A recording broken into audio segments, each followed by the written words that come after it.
I'd like to call the September 11th, 2024 Town Board meeting to order. Ms. Markle, please call the roll. Mr. Dodson. Present. Mr. Mastriani. Present. Mrs. Galucci. Present. Mr. Schlad. Present. And Mrs. Collins is absent. 4 present, 1 absent. Thank you, Ms. Markle. A quorum is present.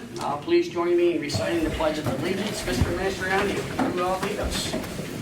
I pledge allegiance To the flag of the United States of America and to the republic for which it stands, one nation, under God, indivisible, with liberty and justice for all. If you could continue to stand, I'd like to be able to do a moment of silence here for loved ones lost at 9/11. Thank you.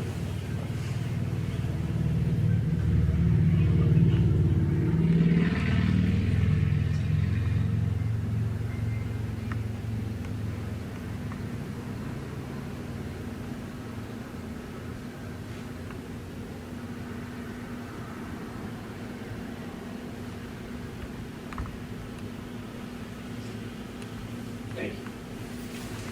all appropriate. We're in the fire department on 9/11, huh? Yes.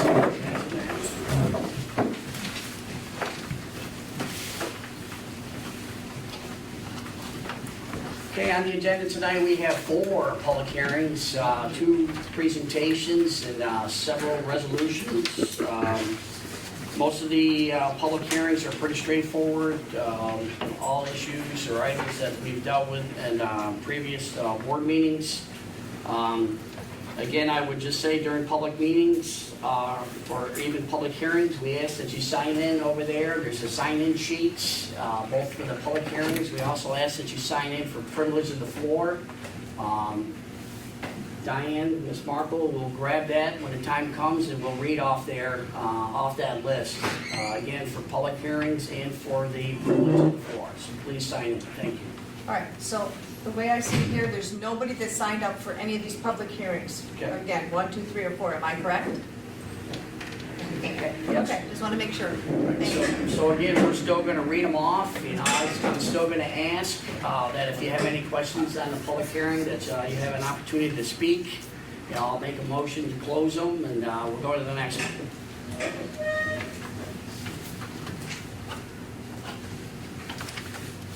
So we'll now open public hearing number 1 to recognize the introduction of introductory local law number blank of 2024 to amend section 266-46 entitled Schedule 6 Stop Intersections of the Code of the Town of Rotterdam for the addition of stop signs at L. Constantino Drive and Duff Banbury Court intersection.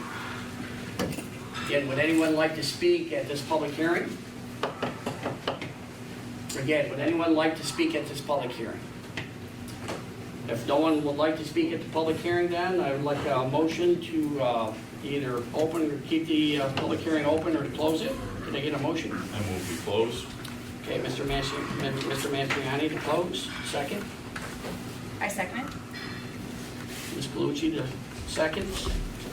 Clerk will call the roll. Mr. Dodson. Yes. Mr. Mastriani. Yes. Mrs. Galucci. Yes. Mr. Schlad. Yes. And Mrs. Collins is absent. 4 yes to close. Yes, so motion to close passes.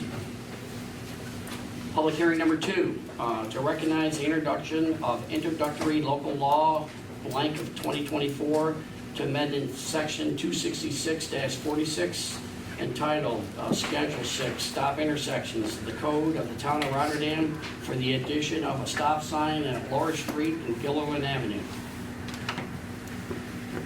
Okay, anyone in the public like to speak regarding this stop sign?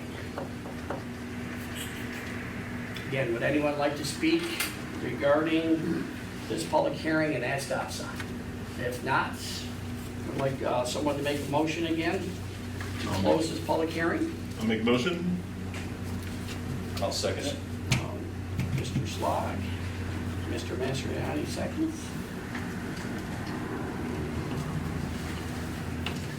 Clerk, will you call the roll? Mr. Dodson. Yes. Mr. Mastriani. Yes. Mrs. Galucci. Yes. Mr. Schlad. Yes. And Mrs. Collins is absent. 4 yes and 1 absent. So again, we got 4 yeses to close that public hearing.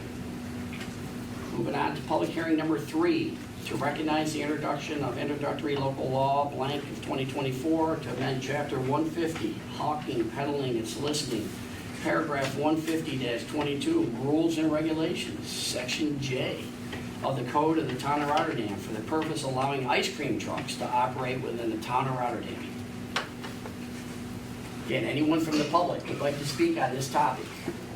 I love ice cream. Me too. Clear your phone. Again, would anyone like to speak on this topic?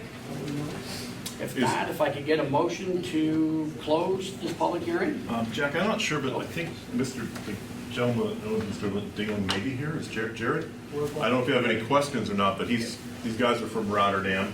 They're the owners of the business, and if anybody has any questions, you guys can feel free to speak. If they didn't sign up, is that okay if they didn't sign up? Because Yeah, no, that's it's more okay. like a It's a public presentation. Okay. I'm on Hall Street, you should have gone down.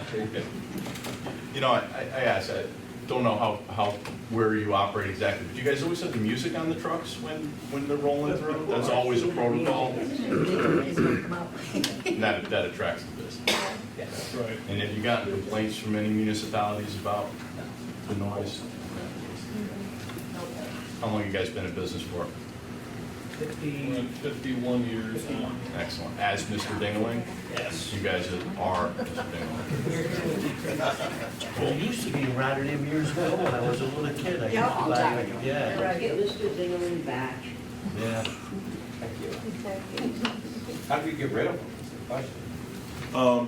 Fortunate. Long time ago. 70s there was an act. Why? What was the reason? Yeah, I mean, there was, back, I think in the 70s, there was a child that got hit by a car. They weren't hit by the ice cream truck. They ran out into traffic and they got hit by a car, and then the ice cream truck was banned a long time ago. And obviously, it's a terrible tragedy. I don't want to, obviously minimize it. But I think that there's a lot of safety features on modern day vehicles that didn't exist back then. And I don't know if you can speak from any safety issues that you all have had in the past operation, or? Yeah, so we have a lot of modern vehicles that have stop signs similar to a bus, so it comes out. We don't serve on main roads, so we pull off into a parking lot if it's available or a side street, pull to the curb, so that nobody's running out in traffic. All the drivers all go through safety tests. They're shadowed with a supervisor for weeks to make sure they're prepared. Everybody goes through a background check, driver's license, clean record, no tickets. And actually, since we bought the business, there hasn't been a single ticket or accident. So we do it as much as we can do to make sure everybody's safe. Now, did you get a chance to read the local law and the conditions that are in our local law? We have a little over 100 different counties between New York, Massachusetts, and Vermont that we serve. So we have to follow the local guidelines for each one for normal law plus health code.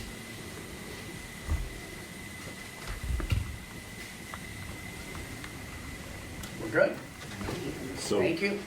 at this time, since we're not in a big, huge rush to do this, since the season's pretty much over, I'd like to make a motion that we keep the public hearing open, so that when we're up at Town Hall for another meeting, we'll have an opportunity for more residents to address this, this change of, okay? So I'd like to make that motion.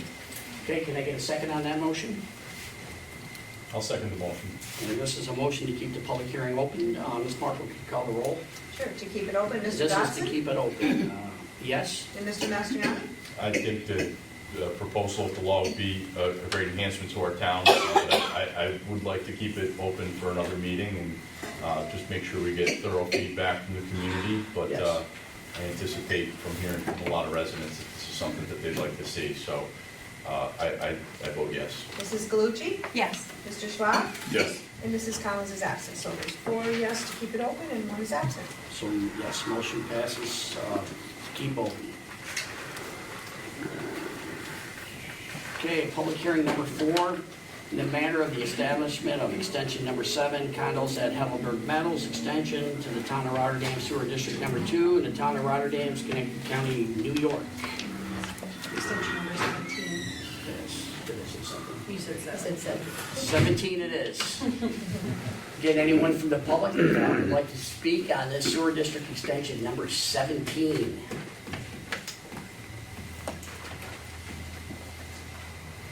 Again, would anyone like to speak on this sewer district extension number 17? I know the consulting engineer is here on this, for this extension and the study and reports.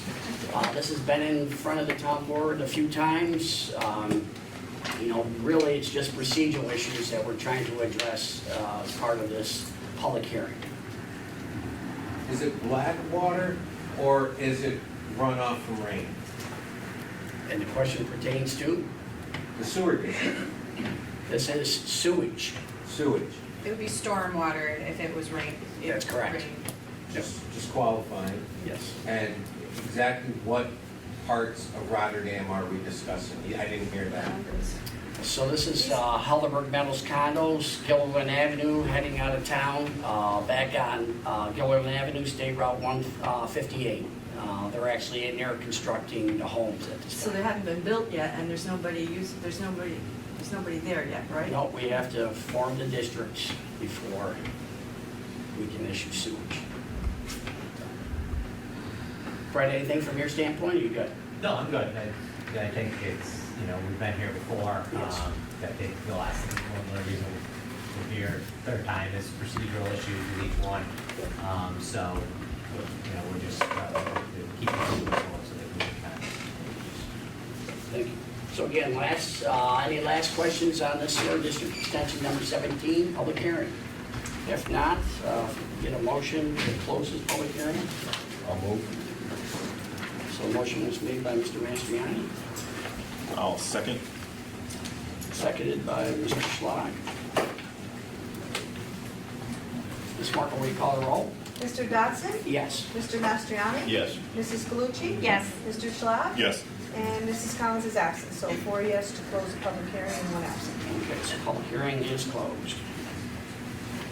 Okay, we'll begin now with public presentations. We have 2 of them, and we'll start out with the first one, which is our lead line service updates. I think there's a representative from Prime AE here, Jeff. If you'd like to come up to the podium, yep. Thank you. Yeah, so my name is Jeff Trigiat. I'm a senior project manager with KV Engineering and Architecture, formerly known as Prime AE Group. And we've been hired by the town to assist them with the lead service line inventory. That is a requirement by Environmental Protection Agency, EPA, and New York State DOH. And the survey inventory has to be compiled and completed and submitted by October 16th of this year, meaning next month. We got a little over a month. So it's still not too late to submit your lead service line surveys if you have not done so already. I wanted to give a quick summary of what we have to date. We have, for Water District 3 in the junction, there are approximately 440 users. We got 67 online responses so far, 5 paper responses, so that's a grand total of 72. That is a 16% complete figure. So far to date, we have identified 3 galvanized steel service lines and no lead services yet to date. Water District 4 is about 40 users, again, in the junction. No lead service lines are known to be there because I believe all the homes were built after 2002. So they're too new to have lead or even galvanized steel or any lead-containing water services. And then the rest of the town, the larger of the 3 districts, we'll call it, District number 5, there were 388 online responses, 65 paper responses, so a grand total of 453 responses. That's about 5% of the 8,500 users that have buildings built prior to 1986 where there could be lead or galvanized steel. Right now, to date, we have 6 lead service lines identified and 52 galvanized steel lines identified as well, too. So just a couple key things to remind the residents, if you haven't responded, there's a couple ways you can do that. One, everybody received a postcard in the mail. This is kind of a print-out version, but it has a QR code on the back for those of you who are comfortable with using it on a smartphone or tablet. For those of you who are not comfortable using that, there's also a paper survey. I brought a few extras there, about 25 extra copies I put on the table over there. They're also available at Town Hall for those of you who are more comfortable filling out the paper version, which is totally fine. We just, basically it's residents are kind of helping the town and themselves with potentially, not only identifying lead service lines or what material you have, so that the town can say, okay, you're good to go, we can not worry about you, or the opposite, okay, you have lead or galvanized, we have to address that in the upcoming EPA and DOH regulations when they start coming through for replacements. And compiling those, it takes a lot of time and resources. The town board knows that all too well. And with your help, there's potential future grants out there too for replacing these lead service lines. And if they're identified, that could reduce the town and the residents' cost burden on these replacements. If there's a grouping of them, then maybe we can put in for a grant for the town to help get these replaced. So it's kind of a win-win, not only helping you as the resident, but the town as well. And if anybody has any questions, problems, or issues with the surveys, paper or electronic, there's contact information on the paper version and the QR code postcard that you received. There's an email address, a phone number to get a hold of somebody at our office that can walk you through the steps. If you have any issues or get hung up on a question, we're not trying to make it difficult for residents to fill out. We're trying to make it as easy as possible.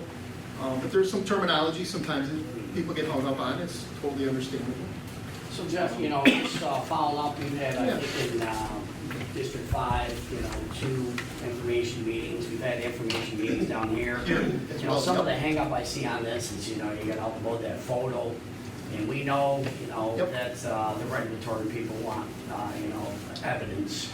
Correct. However, I see that as being a major hindrance. When I've gone out and met with different, residents of the town, I've helped them out do it. Every time it's like, okay, I can easily answer the questionnaire, but then I got to upload a photo, and that's problematic for some people. Right, and that's kind of our way of verifying the information that they have given us is, compares equally to the photo. And in most cases, it lines up. And it's easy, like you and I had a conversation, if you know what you have, gee, I have copper, well, you can rip through that survey in probably a couple of minutes. Yeah, it's like 30 seconds. However, then it comes to the point where you got to upload a photo. Right. That's where I think that, we're falling behind on this, is the fact that little extra step right there, which I know is a really kind of a condition, is what I think is holding this back. Could be. As I mentioned to you, the town is willing, and I think we have some personnel that we want to be able to dispatch to assist them, some of the residents to do this, but, without going and hitting the pavement and knocking on doors, as in anything with a survey, you find that the responses, you get to a certain point, and I thought, in the beginning, was received well. We did get a lot of initial ones, but, it's really kind it of tapered off. First 2 to 4 Summertime. weeks, we got quite a bit of responses. The last couple of weeks, a few have trickled in, but not a lot. It has gone down. So, we understand there's a month left. We, in our mind, are much different than other communities. Or better throughout than the other states. communities. Yes, in our case, we're probably better. We do anticipate that this will continue to go on. Any other ideas on your guys' part relative to how maybe we can improve the percentage of, surveys that have been submitted? Just some thoughts. Yep, yeah, I mean, obviously the door-to-door stuff helps. Obviously, not everybody's home during the day. Some people work, not everybody's retired or works from home. So there would have to be some nuances figured out with timing of things. And, we do have the list of surveys that we have not received or surveys we received that's conflicting maybe data that we received and might need a follow-up because the photo might be a little dark, or there's installation maybe on a water service where you really can't tell from the picture what's going on. And most that have been submitted have been really thorough, and they did the magnet test or scratch test, and people have been the ones that were submitted are very, for the most part, detailed, has even more information than we need. about their internal plumbing. So it's an ongoing process for sure. Has there been any information out of EPA and the health department at this time relative to the extension of that deadline and/or, their long-term goal, which says 2035, to remove lead from Right. the distribution system or from plumbing? Right, from what I've seen, there has not been an extension. They do have, Syracuse University has a bunch of seminars that are available to the public, not just municipalities. It is geared more towards municipalities, but they have data, they have forms to download. Those are all that we already have, and you got to pick the EPA or the DOH form to submit. We're going to go with the DOH form. Either one is correct and fine and acceptable. No extensions, and my understanding is they're still devising a plan for when these lead service lines need to be replaced. I have not heard a hard date on that, because they know it is a process, and to replace those, you gotta dig them up, you gotta, take out the old, put in the new, and it's time and money, and those are two things that are the money aspect is hard to come by. A lot of municipalities are strapped for cash, these budgets, so that's where the grants will come in. Where DOH is ramping up their lead service line grants, because they know everybody in New York State has the same kind of issue that they're dealing with. So we'll certainly keep you abreast of things that we find out with the grants or EPA. I haven't heard anything about regulations coming down yet for public comment, so. I got a question. Yes. Back in the past, probably 5-6 years ago, we had a real hard winter where the frost got into the ground deep in the Colebrook area. And we had to dig up some lines to thaw them out. We couldn't get through to thaw them out for residents. We literally had to dig them up near the water mains themselves. Some of them lead lines coming from the main to the curb box are lead. But then you have some houses where these houses were built in the 40s or whatever, and they may have had a service repair done from the curb box to the house because of a leak or something. And they may be copper going into the house. So how does that resident see as a copper coming into the house, not knowing from the curb box to the main that that is lead? You know what I'm saying? Because Yeah. all the ones we dug up in the Colebrook area seem to be lead service going to the main itself, but some of them end up transitioning to copper going to the house. Right. So that resident's not gonna know if they have Yeah, the residents. partial Larry, lead, you know? We know from in-house, having conversations with you and other people in the water department, some of that was older stuff that was served by the city at one time, as far as the water main coming in.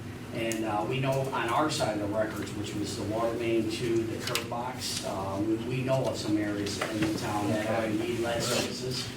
Part of this is, taking the two parts and putting them together, when you're talking 8,500 services, a little bit of work, but that's the same thing every other community is going through. Part of the reason why I think some of this stuff is lagging in a lot of communities is like a yeoman's job to go out there and try to put all this together. And, it's nice to have goals, and I know where EPA is coming with the lead and copper rule and stuff like that, but this is some significant work, and, I personally have the opinion that, you're gonna see some extensions. You gotta have a hard and fast deadline. They're gonna take all the information that's submitted. I can see them slapping some hands for people that haven't even started it, which I know some communities are just starting it. But I think once they get all this information in, they'll better be able to assess and how we're gonna move forward with this. It's gonna definitely take. What I'm just saying, for the residents fact, they say, well, I got a copper line coming in, so the answer, well, we're, For the residents, the residents aren't gonna be dealing with anybody for not knowing something like that. But if the municipality, even after the surveys are all completed, becomes aware that they have a lead service line, then the municipality has to take inventory of that, because I can guarantee that the regulations come down, they're gonna have provisions in there on what we have to do when we discover a previously undiscovered lead line. Yeah, the bottom line of it is get the lead out. Yeah, And right. that's really what this is all about, is get the lead out of the drinking water supply. And, we've talked about this for decades, it's only now with the new lead and copper rule that they're really taking it to the next level. It's not going away. And some residents have been helpful where they're saying, my house was built in the 50s, it was originally this, but now, the line was replaced in, let's say 50 years later in the 90s with a different material. So we're kind of focusing, like Jack had mentioned, is that, you know, the town has records of, you know, from the main to the curb stop or shut off, right? And then we're kind of hoping that from all these surveys that residents provide, we can get a good idea from that curb stop to their basement or, you know, slab, wherever it comes in their house. And the internal plumbing is kind of a whole separate category. We're just focusing on what EPA DOH is requiring, is that service line itself. I got two questions. The first one piggybacks on this gentleman's. Wouldn't it be easier just to drain some water out the tap and see if there's any lead in it? Wouldn't that answer the question of if there's any lead coming into the home? And then you can reduce, I mean. That's a very good, easy answer. I'll let Jeff answer that. Yeah, well, I'd like to hear that one. I mean, I know it doesn't cost as much. but- Right, well, I know there's a process where you can test your water for lead. And what they typically do, I believe you have to drain 4 liters of water out of your tap before you take your sample, which would be the 5th liter. I know. And what the whole process of that is the whole idea is that you don't want to get a sample of what's sitting in your internal plumbing. Yeah. You want to get right what's out in your yard. That's fine, but it's certainly easier than going down in somebody's basement and taking a magnet and scratching pipes, you know? So, I'm just saying, I'm one of these people, I like to simplify steamed rice, and it just seems like this is getting awfully complicated with a lot of steps. Yeah, Okay, so it's so not- that's the first question, Well, so I think I got an answer. No, hold on, let me answer the rest of that question. So your question is very valid. That's actually what's been happening for the last 30 years. So the regulatory agencies have been doing just that. They would come to communities, you would have to do the test. So keep in mind, you know, lead in the distribution system could be in a pipe, a pipeline. They use lead and stuff like that to seal the pipelines and joints. You could have goosenecks. So they had no idea where the lead would be, but they'd go to the different communities from this testing, and they would identify communities that had lead issues. And, you know, for 20 years in the water industry, we'd be treating that water to minimize the leaching of lead and stuff. Well, that's not good enough now. Now they want to go to the next step, which is, we know it's there, we want it out of the system. So the days of doing the testing and stuff are being minimized to actually remove the lead. And so so a good point. Been there, done that. Now we're elevated to the next level, which is get the lead out. Essentially, that test can tell you that there may be lead in the water, but it can't accurately determine whether you have a lead service pipe or it's somewhere further down the line. This is the intent of these regulations, and this rule is to determine exactly where those lead service pipes are. So when those regulations come down, we know exactly where we're targeting. So I'm sure the town knows where all the lead pipes are in town. Why haven't they been dug up? No, so that's what I mean, that's what this is where are they? I mean, keep Yeah, in mind, that's my next if we question. knew where they were, you know, we could immediately pull out maps and stuff like that and say, hey, this is lead. And we do that. So we go back and look at projects, okay, that have been done in the past, say like the 70s. You know, the engineering drawings and stuff like that have details on there relative to, hey, what did they use for the service? You know, some of them would show like a lead gooseneck coming off, you know, cast iron beam or something, okay? Some of the old ones, okay? So that is part of the process, is to try to like minimize, hey, if we know this area, and a lot of them are older areas, like, you know, newer subdivisions that are done in the 2000s and stuff like that, you know. Generally new piping out in the distribution system, you know, generally copper or some sort of HDP or plastic coming in. You know, you start to rule those out a little bit. And I think that's kind of where we're going to be going with this process as we get into it more, because you know, it's unlikely that we're going to get 85, especially Water District number 5, 100% surveys coming in. And I know in very large cities that have millions of people, you know, they're doing little pilots. They're not going to every home, okay? It's cost prohibitive. They can't do it. And there's engineering, you know, that gets into probability of who has services with lead and who don't. You know, smaller ones is pretty easy, but those big communities, you know. Has the town ruled out residences or businesses that, because obviously if I have to dig in my front yard and I'm gonna be replacing the line from the curb to my house, I have to file a permit. Have you ruled out all the homes that filed a permit that put in since 1986, when they ruled out lead. So if somebody had their line dug up in 1987 to date, have you ruled those people out? There's no way there can be lead? Yeah, that would be so nice if we actually had all those good records, okay, of going back to the 30s, 40s, 50s. No, 60s. 87, 86. Even 87, that's like a, you What know. am I paying taxes for? There's no and records. If the town, if the town of Rotterdam or any town was really that good, you know, that would be great. I think that's part of the problem. I But I have a question for the attorney, and if I can have your permission as the acting supervisor, I'd like to ask her, because it's a legal question. Is that You acceptable? can ask any question, I'm Well, not gonna answer it, but. I know my questions are supposed to be directed to you. Yes, fire away. Okay, so when I bought my home, okay, there was somebody I probably paid way too much money to inspect the property I was buying, okay? One of the things they had to do was check for lead in the paint, okay? Why isn't there a law that's checking to see if you have lead coming from the pipe to the curb? I think this is the bigger fix, not let's say, the records we can't find them, or we want you to scratch your pipe in the basement. Let's be honest. I mean, why isn't there a law in place for that? I think this would have simply solved the problem in 1986. I can't answer Okay, for you can you why- research why the state chose not to make that a law, the state chose not to make that a Can law. you research it, or can the town contact the rest of the chain of command to find out? The people who were in power at that time might not even be alive at I'm that talking about time. now. What do we want? If somebody's buying a property, wherever, New York, California, somewhere, okay, well, let's stick with New York, okay? If I have to have the paint on my wall tested for lead before I can purchase it, if it's been sealed properly, because there could be lead paint behind the wall in your walls right now, but that it's not exposed, okay?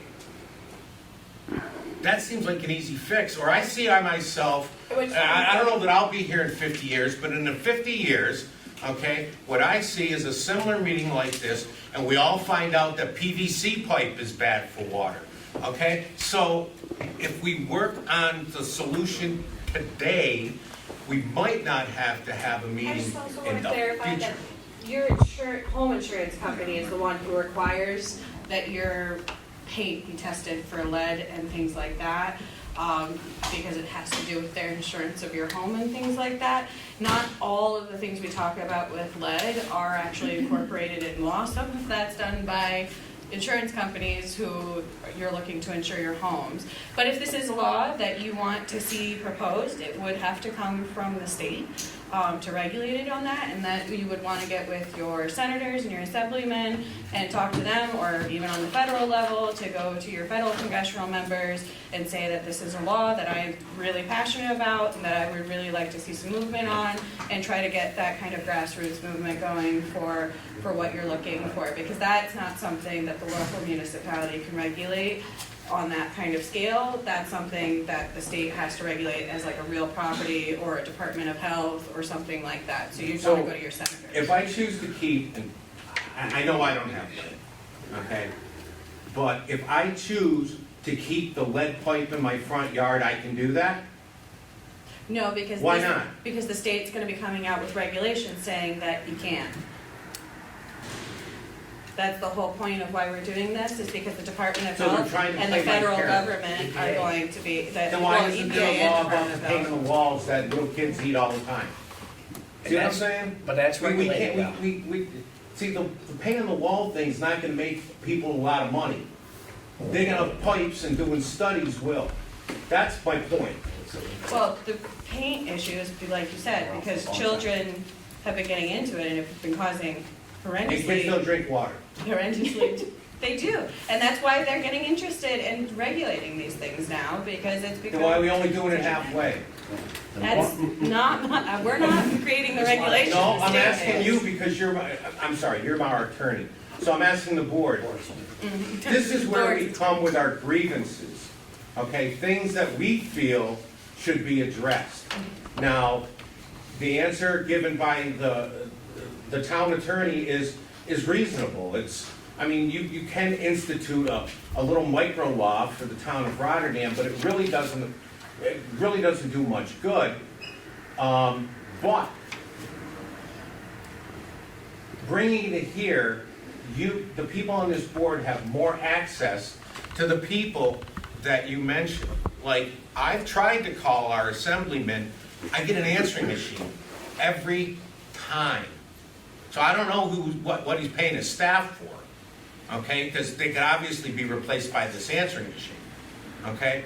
So I bring it to you, okay, because you folks have access direct, through things like, I don't know, the different political groups, the Republican, the Democrat, the Independent. You have their ear because they're kind of like your union, okay? So you can bring our ideas to them because we can't contact them, okay? I can tell you that they would much appreciate hearing it from you, probably more than they really to hear it from us. Do you know how they'd hear it? They'd hear it like this, because they can't hear me. Yeah, there's multiple ways you can try and get in contact with them. There's the phone, and if that's not being successful, you can try email, you can try letters and other forms of communication to get a hold of them and get your point across. You can try Facebook campaigns on their Facebook pages. You can try lots of different methods to try and get in contact with them. And the more people you can get behind you in support of that idea, like I said, kind of like a grassroots movement to push it forward. I just love the more passing the influential buck. it gets. Thank you. Jeff, you're good. Okay, thank you. Appreciate it, thank you. Appreciate it, thank you. Oh, I appreciate the presentation. Okay, we're gonna move on to the next presentation. We got some representatives from Marshall and Sterling here. If you'd like to come up, give us a little overview, say hello, introduce yourselves. So first of all, thank you for allowing us to take the time to speak today. I appreciate it. My name is Rob Casella. This is Andrea Gorgon from Marshall and Sterling. For the next 2 hours, we're going to run over a lot of things about Marshall and Sterling. Nobody will be here, but go ahead. If we didn't have a sense of humor in this industry, that would be nice. I'm going to run through a lot of things really quick. If you have questions, please feel free to ask. I know this is a lot, but I want to get through a lot of information in the 5-ish minutes that we have. We're a 160-year-old company that's 100% owned by the employees. There's about 550 of us now, over 36 offices. We service other municipalities, over 100 total, but locally, Glenville, Niskayuna, Scotia, Wilton, there's a couple counties that we work with, a lot of municipal experience. Diving right into the service aspect of things, we handle all issues for all levels of your folks, meaning administratively, Allison and her team, we're going to handle her administrative issues, whether it be billing, contract questions, administrative problems that she runs into on a daily basis. But then we also have an employee advocacy program where employees can call and speak to one person, not a phone bank, where they can develop a relationship with that person, Megan, for instance, and Mary Smith, who works for the town, and Megan can develop a one-on-one relationship to handle Mary Smith's process through whatever issues she's facing, instead of calling CDPHP and spending 3 hours battling on the phone. That's a huge thing. That's not only going to save Mary Smith a lot of time, administratively it's going to save Allison and her team a lot of time and avoid any potential HIPAA violations. Education is a huge component of all this. You could have the best program in the world, and if it's not educated properly, it's not going to succeed. So we do education in a variety of different ways. I'm just really touching on this. But one of the things that I've brought with me is just a sample benefit guide. This is something that we provide to the employees each year. And when you open it up, it gives the details of all the benefit plans. It could be investment opportunities we don't necessarily represent you for, but are part of the benefit package. But it's designed for the town of Rotterdam. Your seal will be on the front. It's professional. It shows the employees, hey, we care. We're putting this into a nice professional format where you can take this little piece home and discuss it with your spouse or what have you.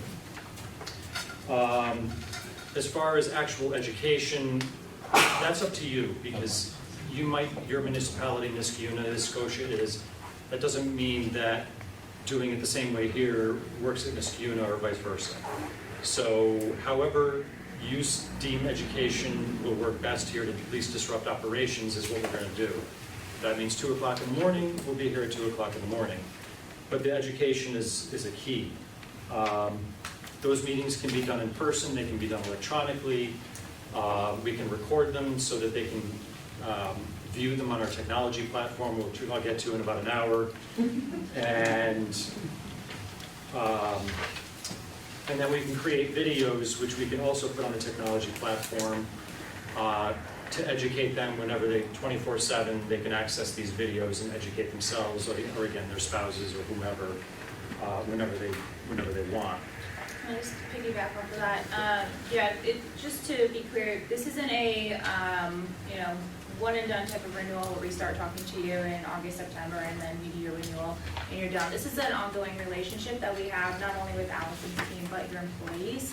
We really do appreciate the relationships that we build with the employees and the rapport that we can build to make sure that they feel comfortable coming with us with any kind of questions or claims issues that they have. So that's what we really do kind of give as far as the white glove service at Marshall and Sterling. Yep. Compliance has become a gigantic issue in this area. So we have a compliance attorney on staff. She only works for our clients. She does no legal work for Marshall and Sterling. And that encompasses anything health and welfare benefit plan related. That includes 1094 and 1095 filings, wrap documents, 5500 filings, which you don't have to do as a municipality, but it's part of what she does. And under her is the COBRA administration team. So we do COBRA administration right in-house, fully compliant, you don't have to worry about it anymore. You know, the laws in the insurance arena change about every 4.5 hours. So she's right on top of that to make sure we're right on top of making sure our clients are in compliance. Technology, which I alluded to, we have a platform called iNavigator. It does a variety of different things. What Allison and her team decide to use it for is up to them. It's not a you take it or leave it, you have to do all these things. But it can do onboarding, benefits information and enrollment, document retrieval, reporting, ACA tracking, among a whole bunch of other things. And again, that's up to Allison what she does. But that's going to take a whole lot of time off her and Morgan's plates because right now everything is a paper system. And this will take everything, make it electronic. In addition, it will integrate with many payroll platforms, so the information will travel back and forth. That's something that remains to be seen, whether how it integrates, if it fully integrates, but the integration is a definite possibility, creating another additional efficiency. Also, with the Navigator platform, it's also in-house, so if Allison and her team have any questions, they can reach out to a 518 number, not a 1-800 type of number. And any kind of documents that you wanted to put on there, a handbook or anything like that, we've taken counties and turned them into this paperless platform. I know I see stacks of paper in front of you. It might seem hard to believe, but we've done it with municipalities because you get those people that are like, I can't enroll online, and then they're playing your fantasy football online as they're doing it. So it is possible. Just want to make sure that's clear. Yeah, the build team being on staff is huge. There are other agencies that have technology platforms. Nobody has a build team on staff. So normally what happens is you go to that agent, you say, we need our handbook, a revised handbook now added to our platform for the employees to sign off on, electronic sign off so you can see that they did it. And they have to send a ticket to the technology provider who then puts it in the queue, and in 6, 8, 12, however many days it takes, then it appears on the platform. Marshall and Sterling has that in-house, so you call us at 10 o'clock in the morning and you say, this needs to be on the platform by 2, it's going to be on the platform by 2, because they're right there in front of us. Human resource consulting, we do have a human resource consultant on staff. She's been doing human resources for I don't know how many, 20 years plus, and she's a paralegal to boot, so she's a huge resource for some of our folks who may not have a dedicated human resource professional on staff. The ones that do, a lot of times we'll use her because they don't want to take 2 hours to research something and figure out what's the correct way to administer FMLA, or how did the Fair Labor Standards Act change. A perfect example, there was just a law passed in New York of workplace violence training. Well, how's that going to get rolled out? And that's one of the things that she'll provide information on and resources and so on. A lot of organizations out there paid a lot of money to do sexual harassment training when that law came out a few years ago. All she did was send a link, and our employer groups did it all for free because it met all the state requirements, and businesses that didn't know better paid thousands of dollars to have that rolled out. So benefit plan strategies. I know you are looking to potentially make a change in your strategy going forward. Anything that's been accomplished to this date will not change, whether that's the rates, the plan design, the what have you. It will all stay the same moving forward. There's no issues with, well, if we move Marshall and Sterling, are the rates going to go up? No, they will absolutely not go up. Those will remain the same. In addition, on your ancillary lines of business, your dental, your disability plans, your life insurance, things of that nature, we work with a very large house out of New York City for a reason. Yeah, we have a great relationship with Guardian, with MetLife, and all the, but with their leverage being the size that they are, we usually crush our competition on the ancillary lines costs. Not in benefit changes, just in the fact that they have that kind of leverage with that volume of business. That's why we go through them. We're top 30 in the country as a privately held insurance agency, but they have even more leverage than that. So we utilize them to try to get you the best rates possible. Looking down the line a little bit, we have a program called Tactical Health, and I literally could stand here for 2 hours talking about it. I will not. I will sum it up in about 28 seconds. But where you're moving now is not necessarily the, or where you're potentially moving now is not necessarily the end game. There are other alternative funding arrangements out there that might make sense for you down the line. One disadvantage of where you are now is that there's no data available. We don't know who's using, well, we know who, but we don't know what the employees are using. Are they going to the hospital? What prescriptions are they getting? Do you have cancer cases, MS cases? They won't tell us any of that because you're community rated. So moving into the program that you're potentially going into, we're going to start to get data. We're going to start to learn what are the habits of the employees. And once we do that, there's another option to move to that will provide even more data. Again, not taking benefits away from the employees, that's not the goal. And then after that, we have a program called Tactical Health. It is, no one is doing this almost anywhere in the country. The gist of it is that we are going after the cost of the claims. Right now, it's, well, the MRI cost $800. What are you going to do? Not under this program. We address dialysis, cancer management, and a lot of it is drug sourcing. That's a huge one. Literally could save $10,000 a month on one person just from sourcing the drug from a different place, where on a fully insured plan like CDPHP, Highmark, what have you, they can't do that because they're contracted with one vendor. That's a huge cost saver. But regardless, we're going to do the due diligence every year to make sure you're getting the best deal possible, keeping in mind there are certain requirements that you have to adhere to, which obviously we will adhere to those requirements. But doing the due diligence to show you, here's what's available in the market now. Maybe you don't change, maybe you do change, maybe you can't change, but you're going to know, you're going to be educated as an employer about what's available out there and what options you have. The Tactical Health program I just mentioned, we have roughly 52 clients, large group clients that are on that now. Small groups can't do it by New York state law. Not one of them has ever gone back to the fully insured, regular old world that you've been accustomed to all these years. It's that successful. Everybody has saved money. Average savings first year is 16%, and that's probably being a little conservative, but I would rather under-promise and over-deliver. That's a few years down the road. We have a lot of work to do between now and then with data collection, running it through an in-house system called DeerWalk to predict what future claims are going to look like, and then maybe we can get into that arena. But again, that's a long conversation that no one in this room wants to have right now.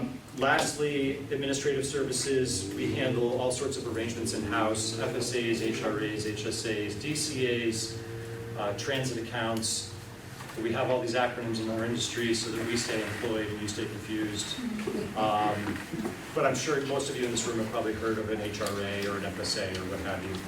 All of those things can be done in-house. So all of these services, all of these arrangements, COBRA administration and so on, we can all do them in-house. The COBRA administration, the woman who runs that sits 30 feet from me. It's easy to walk over there instead of calling a third-party vendor and hoping we can get some results quickly.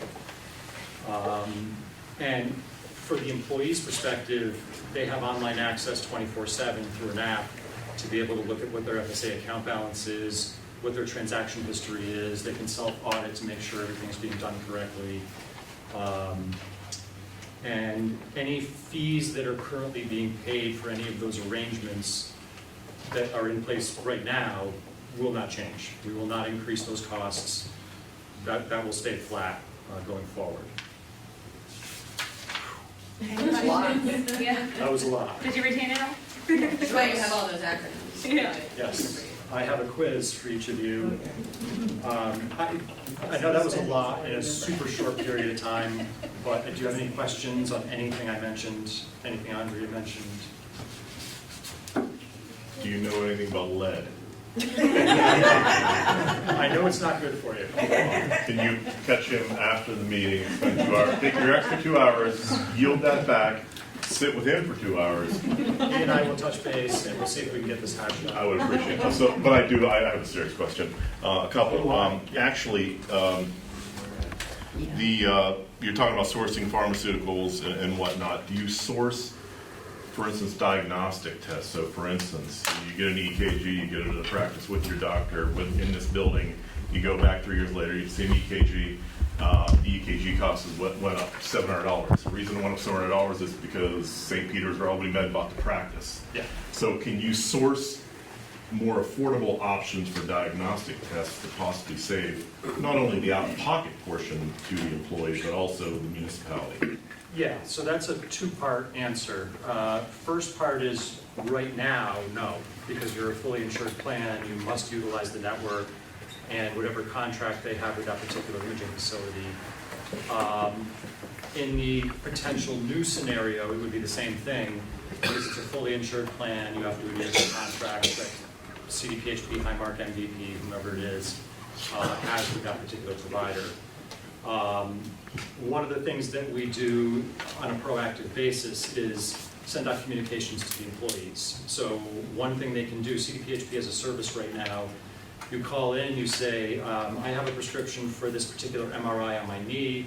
Can you tell me the 3 lowest cost facilities within a 10-mile radius of my zip code?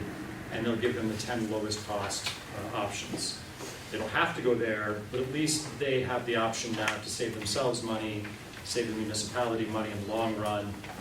On it going forward, a couple of years, a few years down the road in that tactical health program, I have to keep this a little on the surface because the agreement isn't in place yet, but what we're doing is we are working with a very large local physician practice who does a variety of different things from general practice / PCP to specialty to imaging and lab and a few other areas. We're working with them, leveraging that group of business, those 50-some businesses that are in the tactical health program to say, will you give us a better rate on that MRI than you're providing to CDPHP? Because then we can incent our people to go there at that lower cost. So it's almost going to be like a Marshall and Sterling network in this area. It's not a done deal. We're still hashing details out, but I expect that to be released in a matter of months. So instead of the town of Rotterdam going and trying to do that, you're collectively taking your clients and using that as a patient group. Yeah, Contract for better prices. Leveraging that population to get a lower rate than they would pay normally going through CDPHP, for instance, yeah. That are in the tactical health program right now. Yes. So not necessarily in the fully insured. Yeah, fully insured world, we can't do it because of the contracts that exist between the carrier and the provider. But once you step into the long-term strategy, which hopefully will be more of an 8-10-year strategy, then by then that network should be in place and running smoothly, and yeah, your people would have another option to save money, which will in turn save the municipality money. and we're leveraging those businesses with all those people to make that happen. And then you would do education on health spending accounts for employees. So for instance, when St. Peter's changed their healthcare plan, they rolled all their employees into a high deductible account. Yeah. Gave no explanation on the health spending account, gave no explanation on the tax benefits of that and paying into that, where you could almost offset that deductible and be more tax advantageous. So, yeah, you know, I see a lot of employers doing that, and it sounds like, is that something that you would do with the employees if it was a high deductible account? Oh, yeah. The health saving account? Well, there are a couple different funding arrangements. HSA is one of them. I'm a big fan personally. I have an HSA. I use this example in every single meeting because it's home. My son's braces were $6,500 with pre-tax dollars. How much would that cost me in post-tax dollars? That's a lot of money. Yeah. So that's a key component of the education, because Mary Smith or Bill Jones doesn't necessarily even know what an HSA is. That said, you have to offer an HSA qualified plan, qualified by the IRS. And if that was the case, and if the decision was made administratively to offer a plan where you could have an HSA, then yes, we would roll out the education on the HSA or the HRA or the FSA or all the other acronyms to be confused. But the education goes beyond that. I mean, it's the health insurance, it's the funding arrangement, HRA, HSA, what have you. It's the FSA, it's the dental, it's the life, it's the disability. And then at the back of each one of these is a resource page which lists all of our contact information so that they can reach out to us directly. They don't have to call an 800 number and then can I get this person and hopefully they're at their debt. It's all back there so that if they have questions going forward, just contact us. You want to call CDPHP, have at it, but you're going to get a lot quicker results coming through us. This is what we do every day. And that's why we encourage that in every single meeting. That's the last page I go over in every single meeting, because that will probably stick as they leave the room. But also, especially if you are making this transition into a high deductible plan, education, especially this first open enrollment meeting, is huge. So we want to make sure that if we can, we get as many people in person as possible to these meetings to make sure that they understand that the plan could line up the same, making the transition. It's not like it's going to really cost them any more money. We need to portray how the HRA is actually going to be working for them. But it doesn't end there. Where we're doing the open enrollment meetings, we're educating them. We can have quarterly meetings. You're going to be in constant communication with your account manager. If you say, we want you to come in and do a training on the dental insurance that we're offering, along with the vision, the ancillary lines, that's something that we can certainly do. Pull everybody in to a room like this, or do a Zoom if it's easier for people to join from the road. It's continuous education that is definitely struggling in the insurance world right now. Yeah, every business, municipality, every organization is going to be different. You may not need quarterly meetings, you may not want quarterly meetings. This is exactly what we need. Bring in Dunkin' Donuts and a box of Java, and 9 people will show up to ask questions and get clarification on some issues. But on a daily basis, if they wanted to call in and speak to Megan, for instance, they could certainly do that also. So there's a variety of avenues for education. We'll work with Allison and her team to figure out what the best avenue for that is, and then proceed accordingly. Because you're running the show here. We're not. We're the consultants. We'll put the information in front of you and then work together to figure out what the best case scenario is on any aspect of this. Yeah, how have you been noticing organizations shifting to HRA and HSA models? Is that a trend that's been in place for some time now? Yeah, I moved Niskayuna to a high deductible HRA, I'm going to say in 2016 maybe. Scotia went there right around the same time, maybe even a little before that.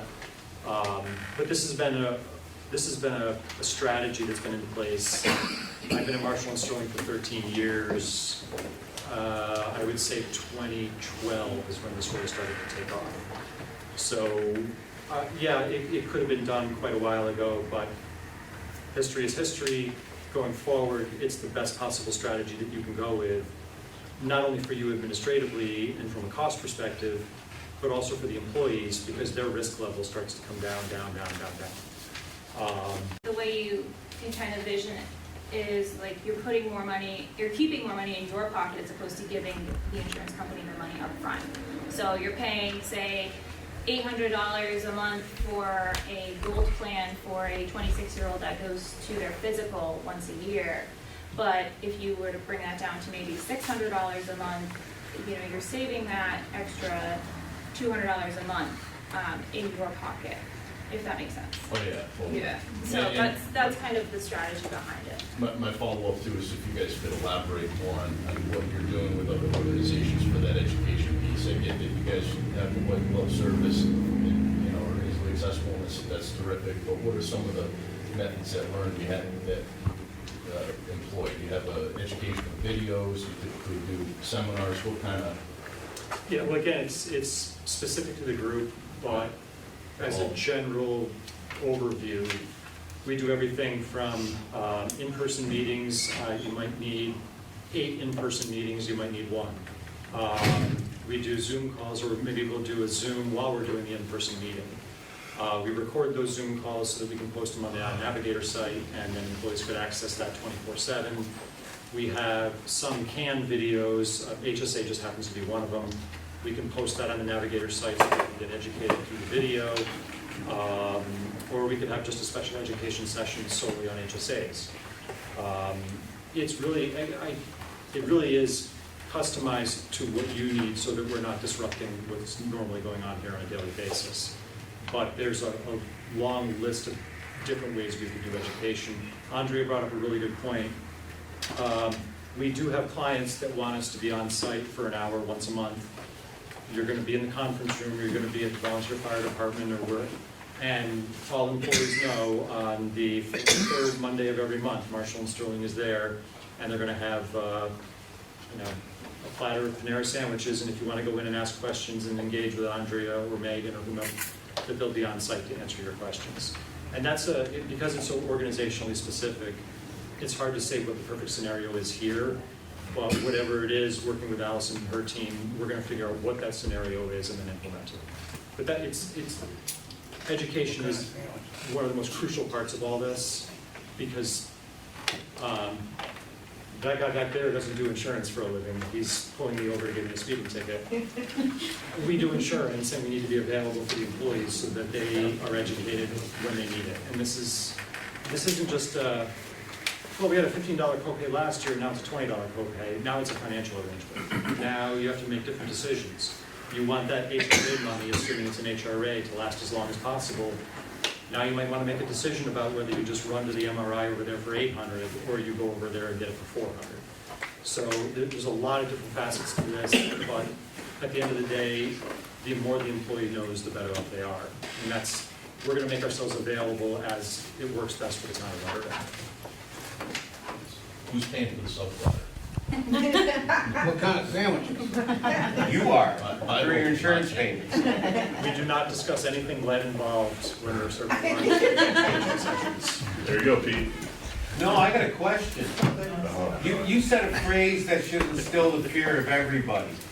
You said data collection. Yes. Okay? So let me ask you this. It's a multi-part question. And if you want, I can break it down, or you can answer it all at once. Okay? So, first off, data collection. Will you provide a list of companies, individuals that you provide the personal data that you acquire, and if that changes, you will let your insured know within a, I hate to use the term, reasonable time?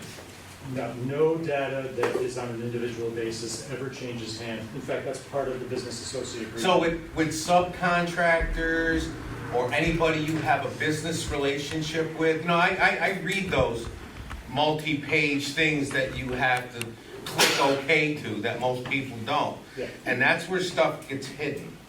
Number two, if you do have this, what level of, since I'm sure you store it on a computer and not written down in a big filing cabinet, right? What assurances and what level of IT security do you provide the data for everybody that will be using your service? And have, in the 13 years you've been there, okay? Because I don't think you've been there 13 years. I don't think so. I could be wrong. So Could be wrong. who's longer? You don't look like you've been there for 13 years. You still have a smile. So,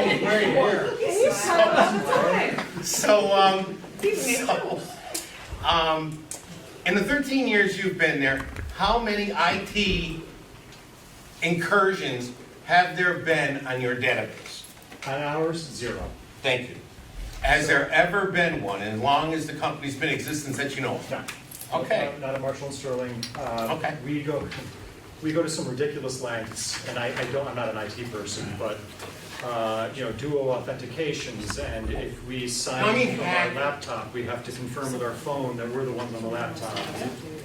But If the Social Security Administration get hacked and everybody's Social Security number's been put on the web for bid, you want to rethink your statement there, your answer. Well, I said, we've never had a problem.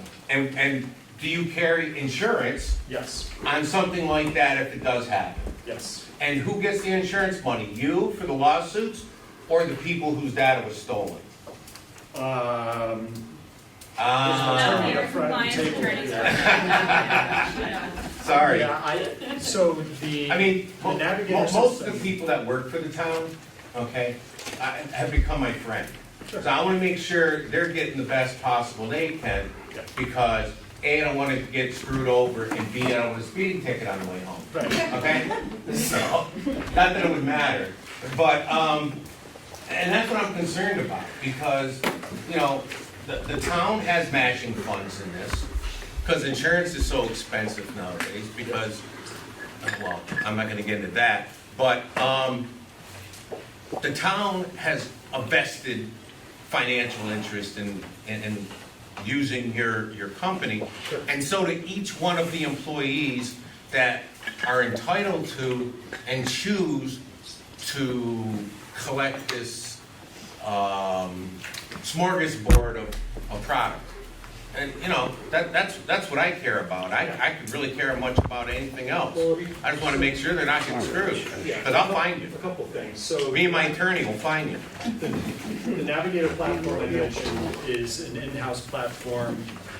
We do have information on their security. I don't have it on me, but they put out a thing for us so that if somebody asks, we can hand it to them and say, this is their level of security with multi-servers and so on and so forth. But nobody's personal health information appears on that. The only personal health information that would appear would be a report from the health carrier, but people aren't identified. Not just health, I'm talking about personal information. Because, Everything is secure. with metadata, okay, you can find out just about anything and really not know anything. Okay? It's like the old trick. If you want to find out something about somebody, ask 10 unrelated people, 10 unrelated questions that know that person, and you'll find out everything about it. It's the same idea.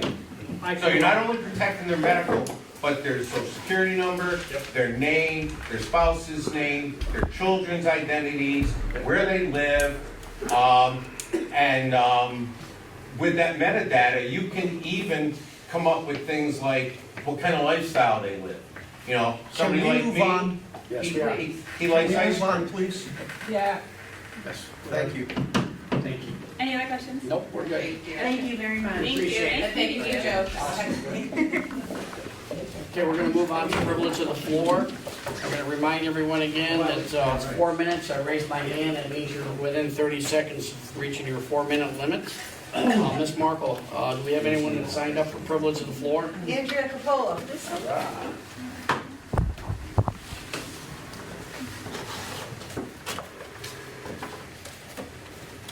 Hi, I'm Andrea Capola. I live at 625 River Road, Schenectady, New York, 12306. I'd like to speak to Resolution 358.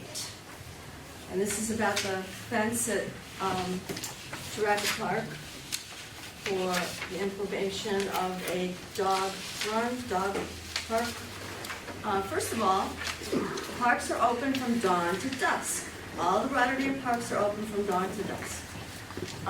There's already a dog station there. There's already garbage cans there.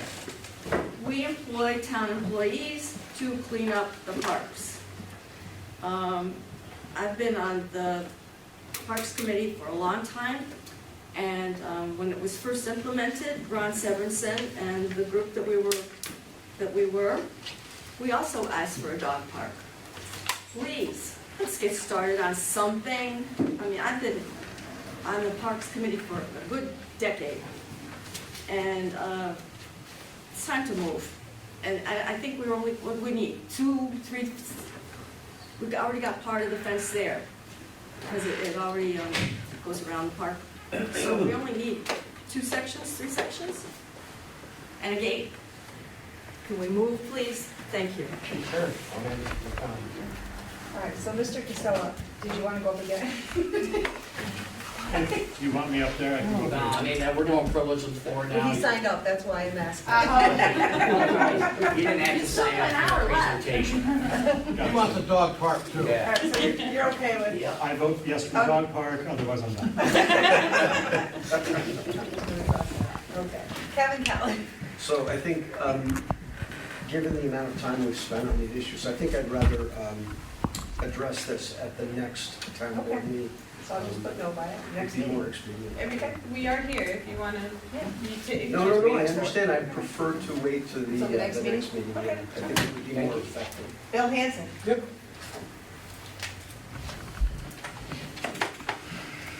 I'm a member of the Rotterdam Junction Fire Department. I welcome you here.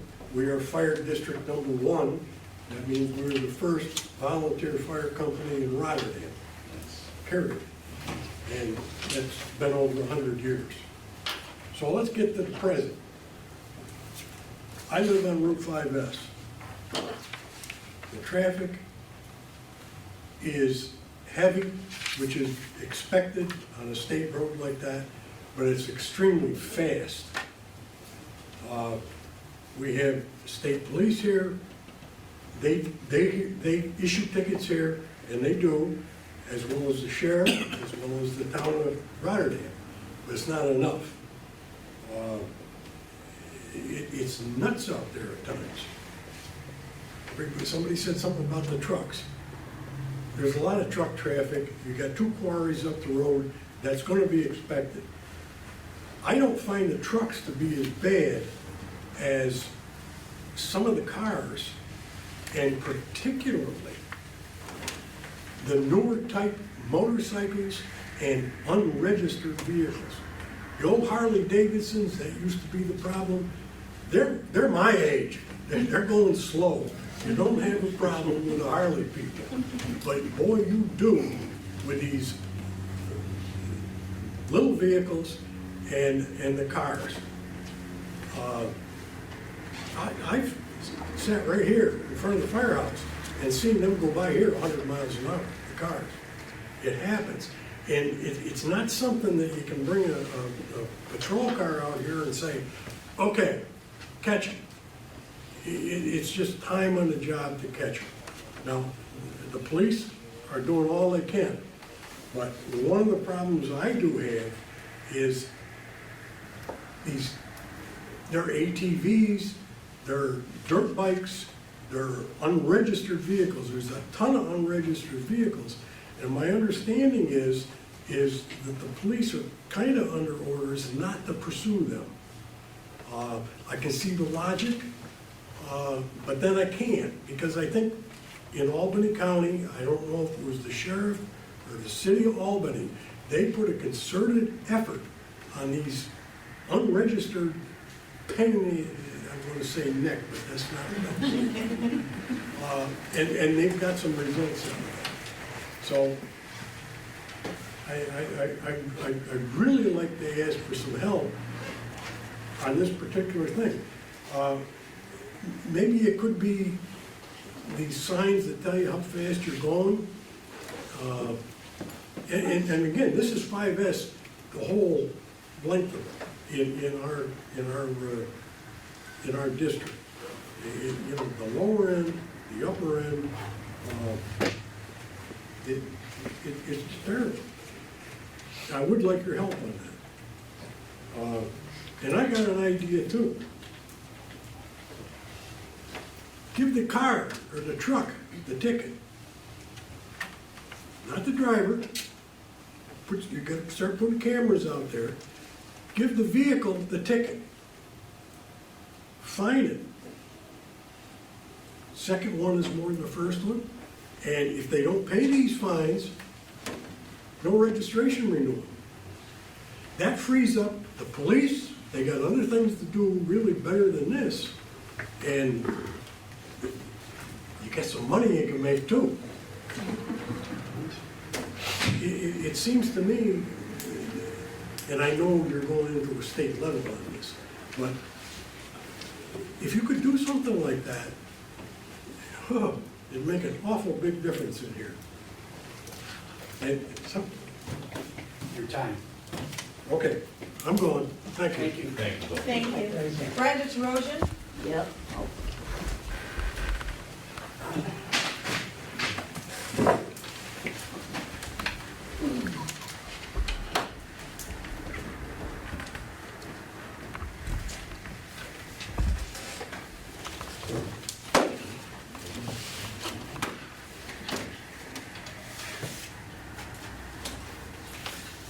I need to make a clarification about a statement in the August 24th article about the new facility for the police court building.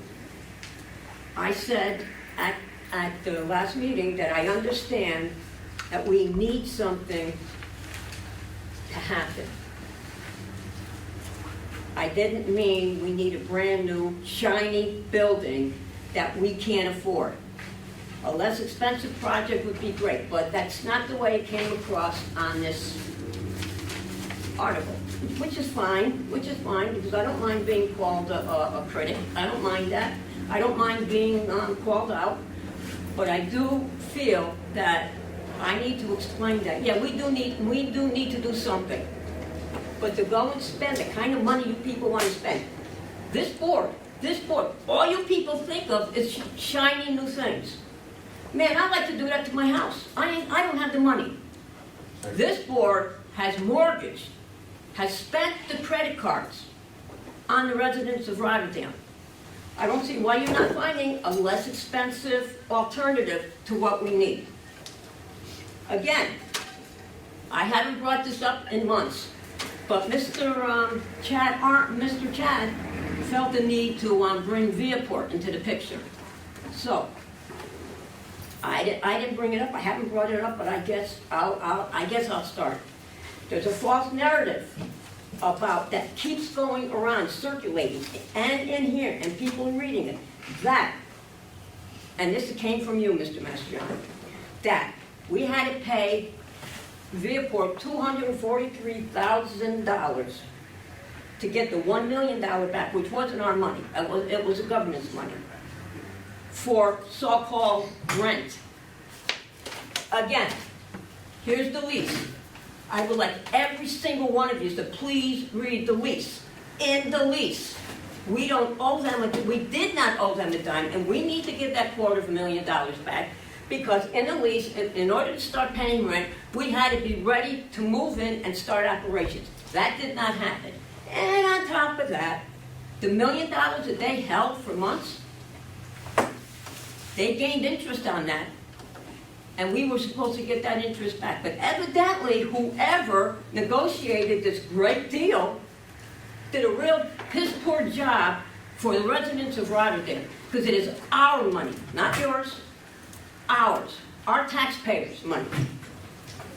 And yeah, I will keep bringing Viaport up since it was in the paper. I laid low on it for a long time, and I guess I'm bringing it back.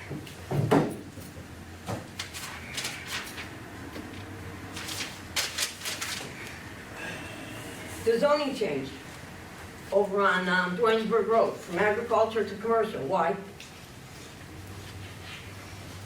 Is this board trying to make Route 7 another Altamont Avenue? I went there today. I went to where whoever the place is, I keep not Trader Joe, whatever. Tractor Supply. Thank you. Tractor Supply is going to build. Let's see, you guys did a zone change You guys did a zone change for Stewart's at High Bridge Road. You did a zone change for the Rotterdam Community Center from 45 to 30 feet, so they could not build a building 3 stories. And the list goes on and on. You guys don't care about Rotterdam. You truly don't. I see it. But you know what? A lot of people talk a whole lot of time. And I'm getting a little teed off with Rotterdam. Please, you guys got the lease.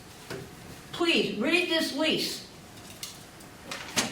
And I will keep hounding you for that $250,000, because that's my money, everybody's money here, that went to Viaport for no reason. Keep looking, Mr. Mastriani. Ms. Markle, any more? Yes, I have a few emails here to read for 1725 Tower Street. I know Carmen Petty is here, so when I get done, if you have to add to it, we can, but I'll, like I said, for me to read these.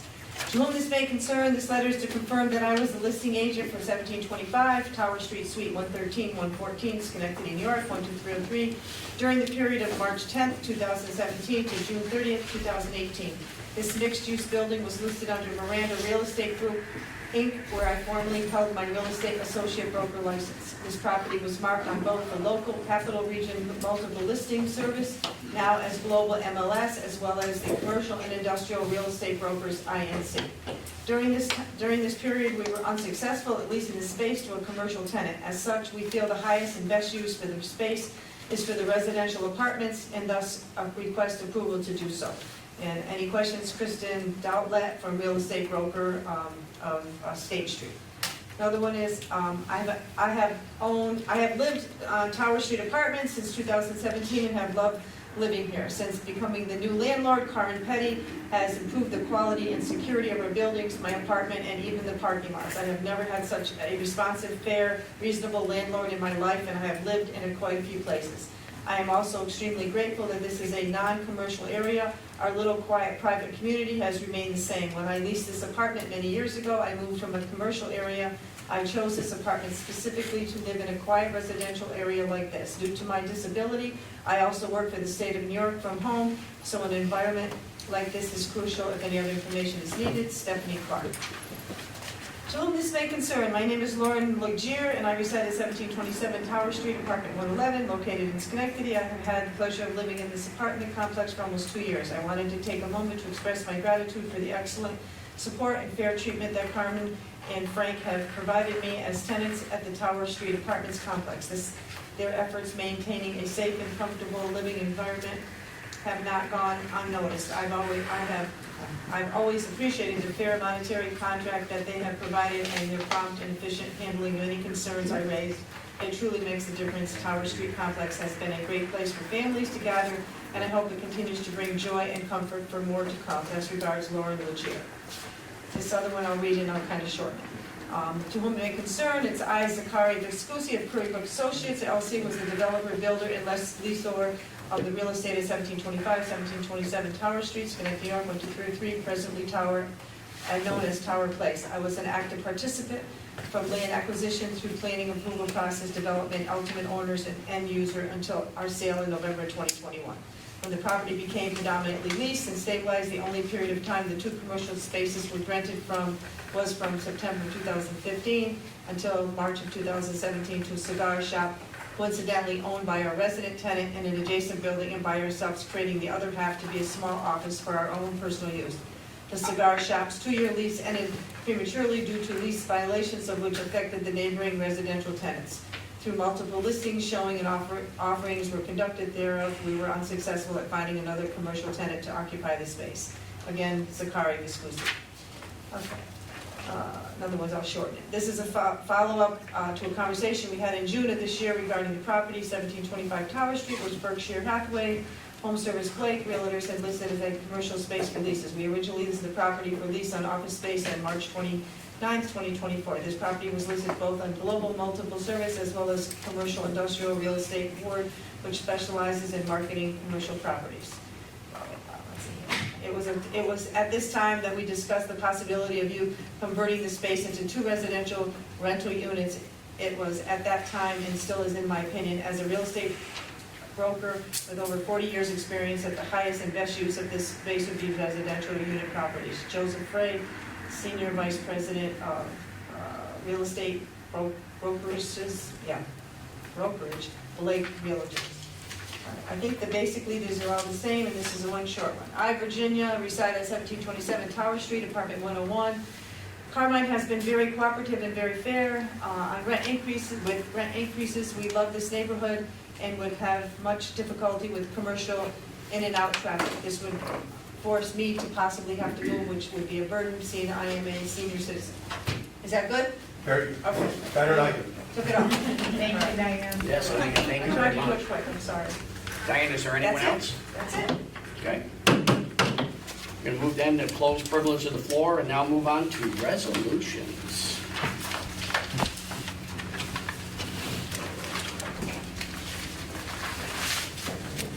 Okay, our first resolution is Resolution 338 of the year 2024. Clerk, will you please read? Accepting town board meeting minutes. Okay, is there any discussion? Do I have a motion? I'll make the motion. Okay, Ms. Galucci. A second? I'll second it. Mr. Slide. On the question, clerk, will you call the roll? Mr. Dodson. Yes. Mr. Mastriani. Yes. Mrs. Galucci. Yes. Mr. Schwab. Yes. And Mrs. Collins is absent. 4 yes and 1 absent. Okay, resolution passes.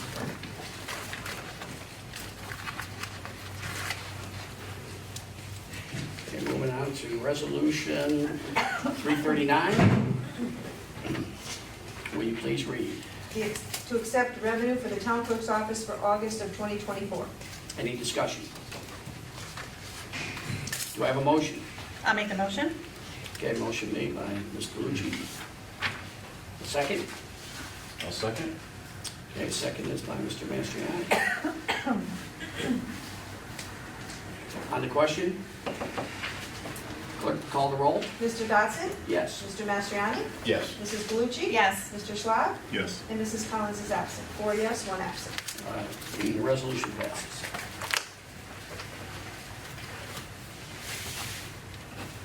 Okay, moving on to resolution 340. Clerk will read. To negotiate and execute an agreement with Hayes Instrumentation, oh my gosh, I can't even read. Services for water treatment plant preventative maintenance and calibration services. Any discussion? Do I have a motion? I'll make the motion.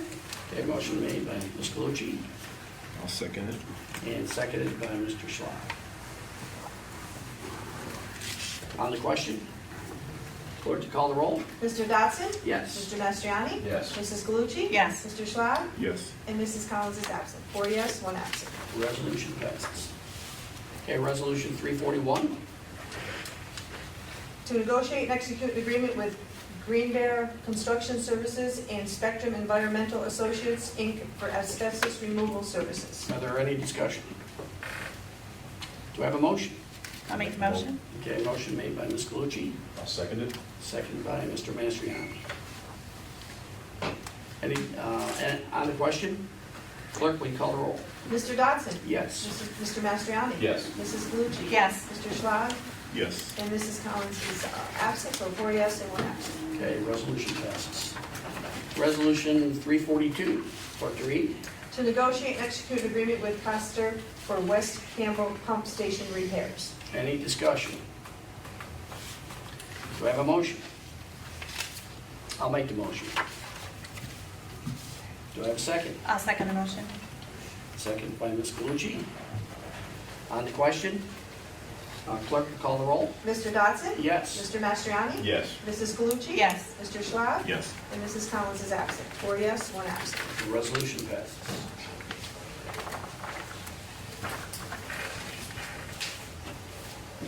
Resolution number 343.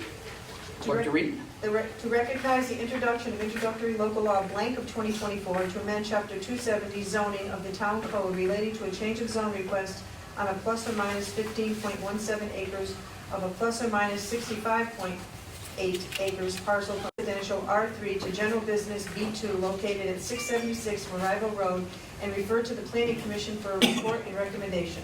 Is there any discussion? Do I have a motion? I'll make the motion. Motion by Ms. Galucci, a second. I'll second it. Seconded by Mr. Mastriani. On the question, clerk, will you call the roll? Mr. Dodson? Yes. Mr. Mastriani? Yes. Mrs. Galucci? Yes. Mr. Schwab? Yes. And Mrs. Collins is absent. 4 yes, 1 absent. Resolution passes. Resolution 344, clerk to read. To declare lead agency for seeker review on a change of zone from single-family residential R1 to retail business B1 located at Arlene Street. Any discussion? Do I have a motion? I'll make the motion. Motion by Mr. Mastriani, second. I'll second the motion. Seconded by Ms. Galucci. On the question, clerk, will you call the roll? Mr. Dodson? Yes. Mr. Mastriani? Yes. Mrs. Galucci? Yes. Mr. Schwab? Yes. And Mrs. Collins is absent. 4 yes, 1 absent. Resolution passes. Resolution 345, clerk to read. To call for a public hearing on the proposed introductory local law blank of 2024 to amend Chapter 270 zoning of the town code relating to a change of zone from single-family residential R1 to retail business B1 located at Arlene Street. Is there any discussion? Do I have a motion? I'll make a motion. A motion by Mr. Schley. A second? I'll second. Second by Mr. Mastriani. On the question, clerk to read the roll. Mr. Dodson?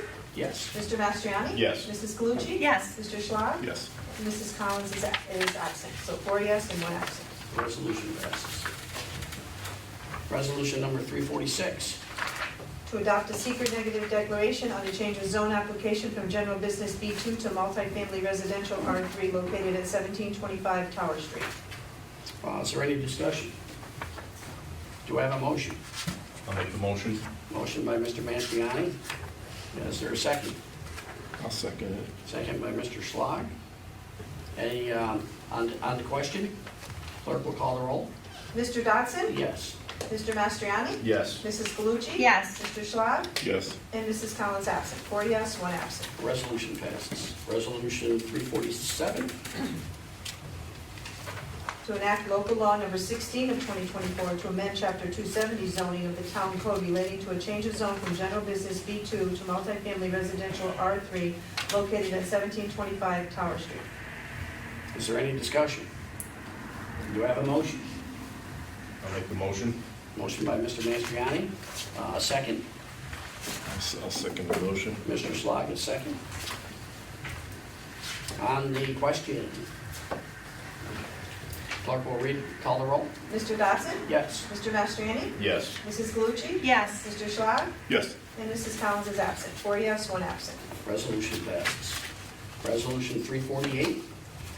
To negotiate and execute amendment number 4 of GPI for additional engineering services related to the Sartoli Avenue and Rome Avenue Drainage Improvement Project.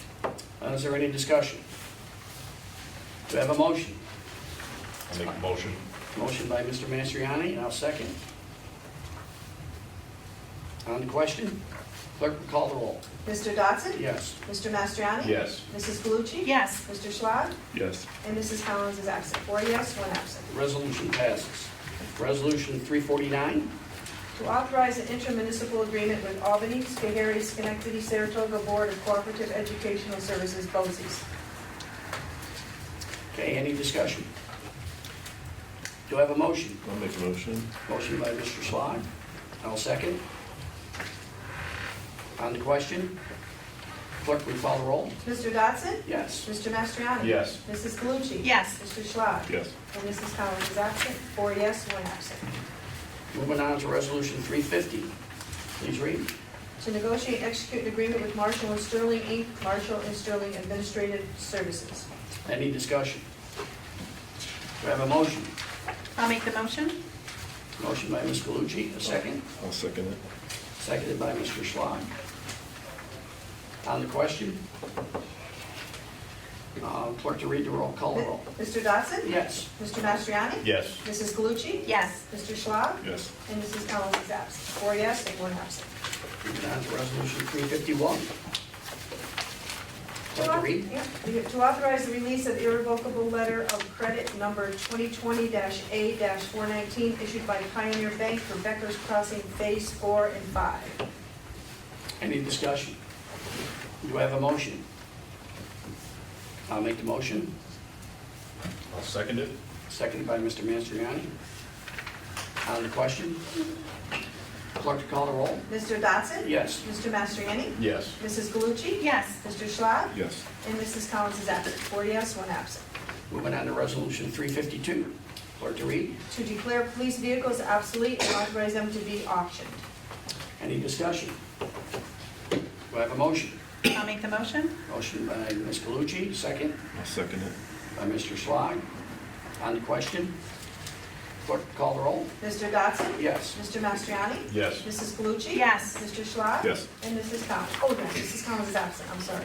4 yes, 1 absent. Resolution passes. Resolution 353. Clerk to read.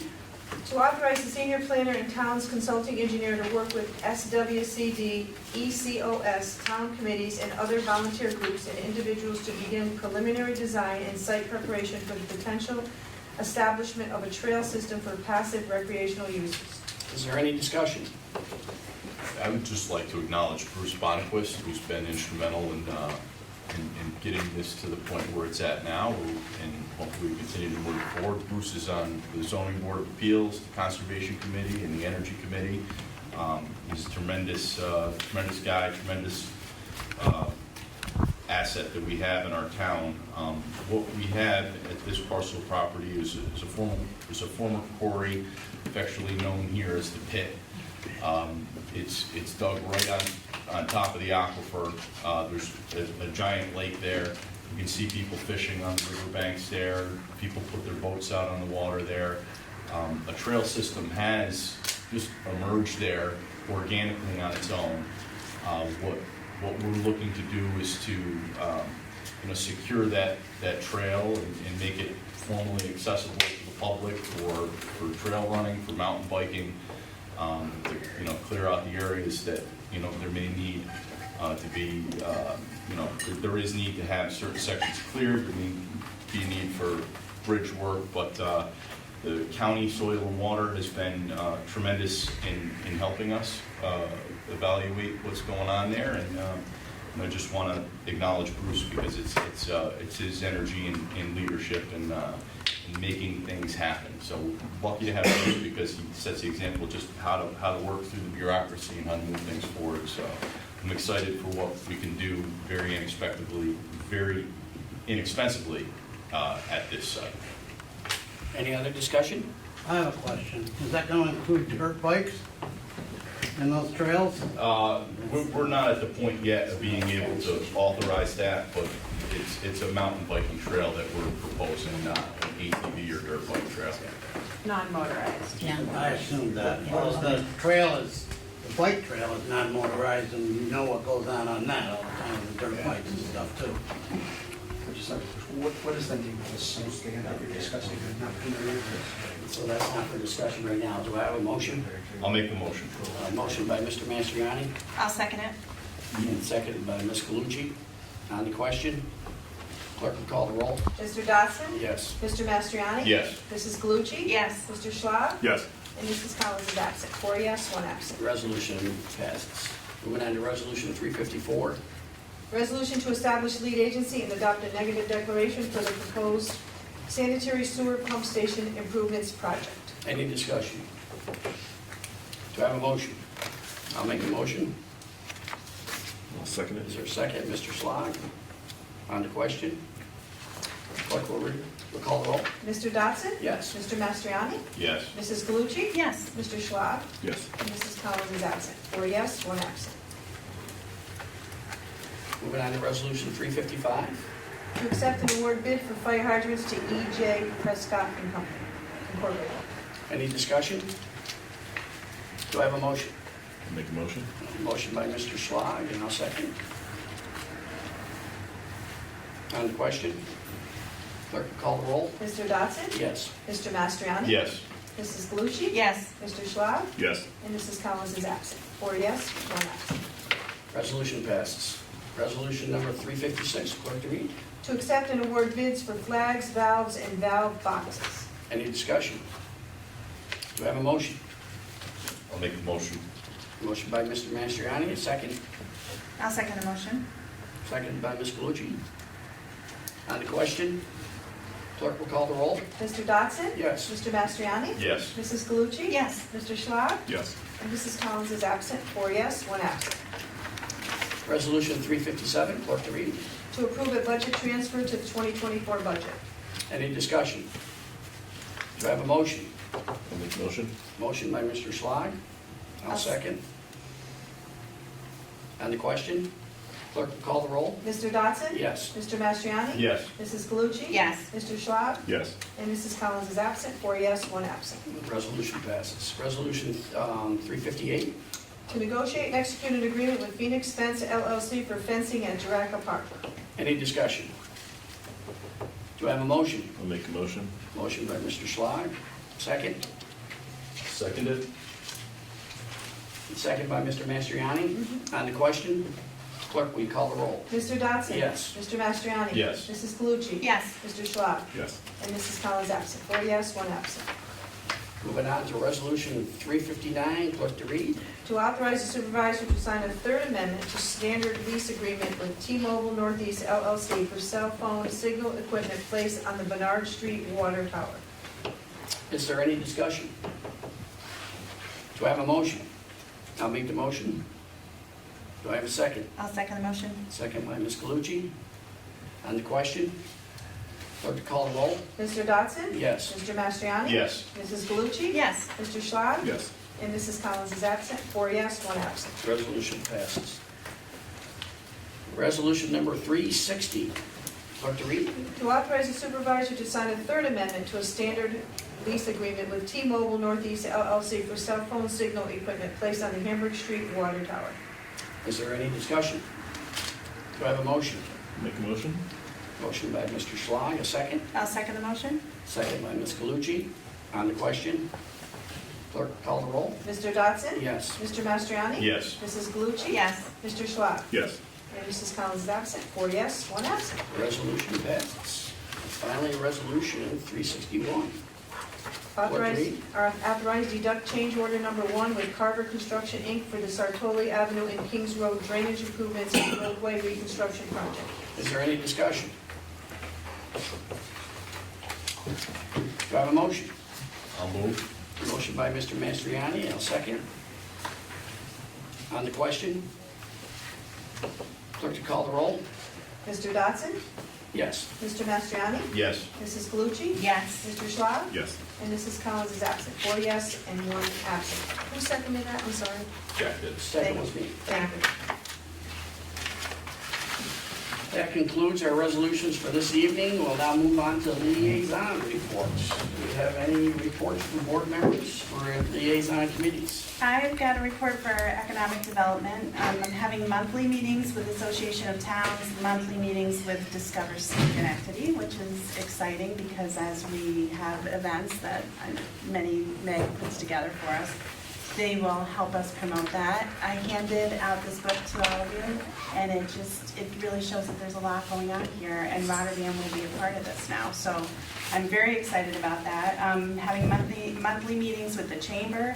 Actually, it feels like I'm having daily meetings with the chamber. So, we're in such, we have such a great relationship, and just talking through anything exciting that's going on in the area and partnering with them to help our businesses and get our name out there. So very excited about that. Having multiple meetings per month. One of the exciting things that's happening for Rotterdam Junction, which is nice that we're here, is the Autumn Glow, which as you leave, you'll see that. And I know I sent a note internally, but when I showed up for the first night, I couldn't believe all the wonderful accolades that I heard about our town. And I really, it was just nice to hear. I don't want to say for once, but for me, sometimes we hear complaints. There's a lot of people that have something to say about what we're doing wrong. I heard a lot about what we're doing right. So I just wanted, I sent a note internally, but I wanted to also let the residents know that our town employees are being very accommodating and welcoming to these events that are coming in. I'll be attending a community business forum. Actually, it's being held in Clifton Park. Part of what I'm doing is partnering with other towns to just bring knowledge to us, share knowledge and build those relationships because we get a lot out of it.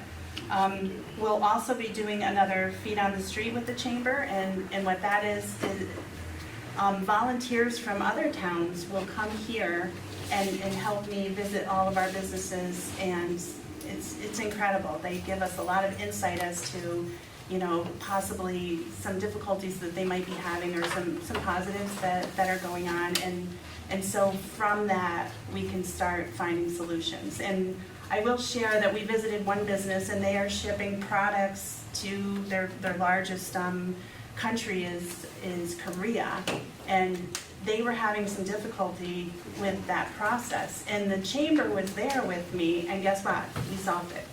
And so that's the power of doing something like this and doing outreach with our community. We are having monthly meetings with the fire chiefs. I know Molly typically goes there. She has a really good relationship. And I will also be attending whenever I can. I did attend last night, and I'll talk more about that when I get to the Energy Committee. And the Metroplex has been pretty terrific. When I call and say I have a few things to talk over, Ray Gillen meets with me, and it's very open communication, and I hope that brings real positive things to Rotterdam. As far as training, what I'm starting to see is internally, people are finding training that they think may help others, and they're emailing it out, so I'm going to take advantage of a few of those things.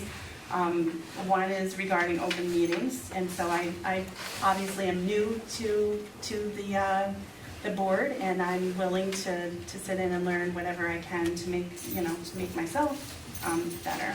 Internal collaboration, there's monthly department head meetings, and those are really terrific. Our department heads share what's going on, with their teams, and it's, knowledge is power. When we have knowledge of, maybe some things that are challenging for them or some positives, it's really great for us as we're out in the community or dealing with others that we can share that. And then I'm actually scheduling weekly informational educational sessions because as a board member, I feel like it's important for me to meet with our town members. And I met with Diane, who's the clerk, and she showed me what she does for her job. I met with the town assessor, and we discussed a whole bunch of things, and it was really great. So I'm going to continue to do that. I meet with the watershed team next week, and I find it really valuable. I'm learning a lot, and I would encourage anybody to do it.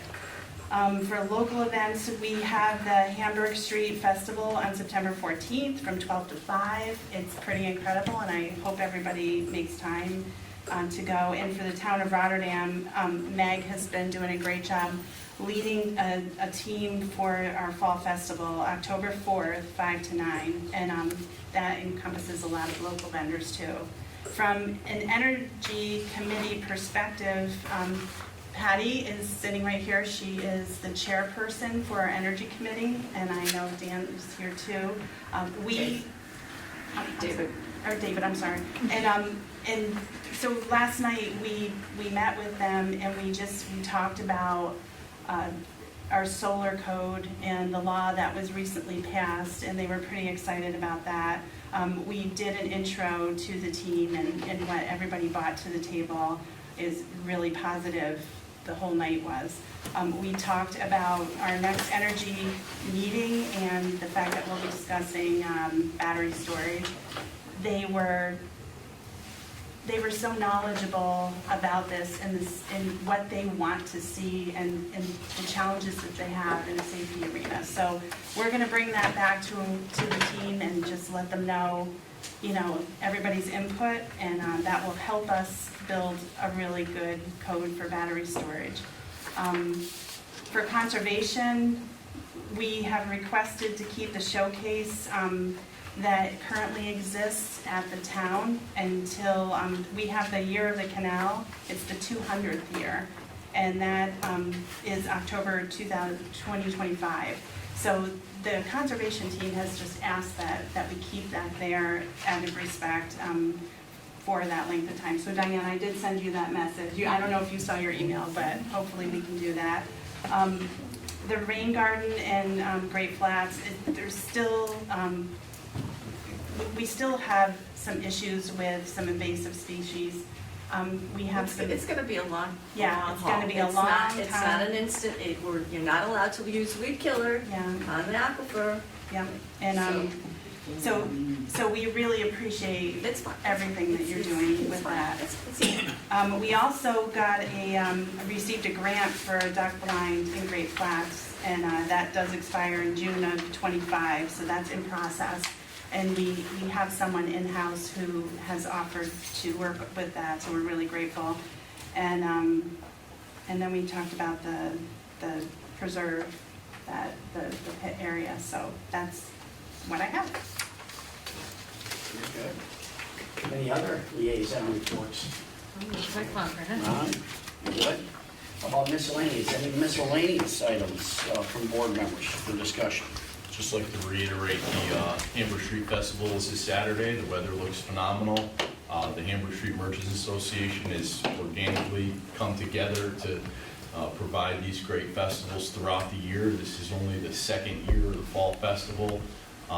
There's going to be a lot going on at St. Gabriel's Church, at Abounding Grace, at the Sons of Italy, all the way down to the bridge section of Hamburg Street. And with the weather being what it is, it's just a great day to, stroll Hamburg Street and see what's going on. So we look forward to probably seeing a lot of people there. Any other miscellaneous? Okay, before we conclude, I'd like to thank Fire District Number 1, the oldest fire district in the town of Rotterdam, for their hospitality and hosting the town board meeting here.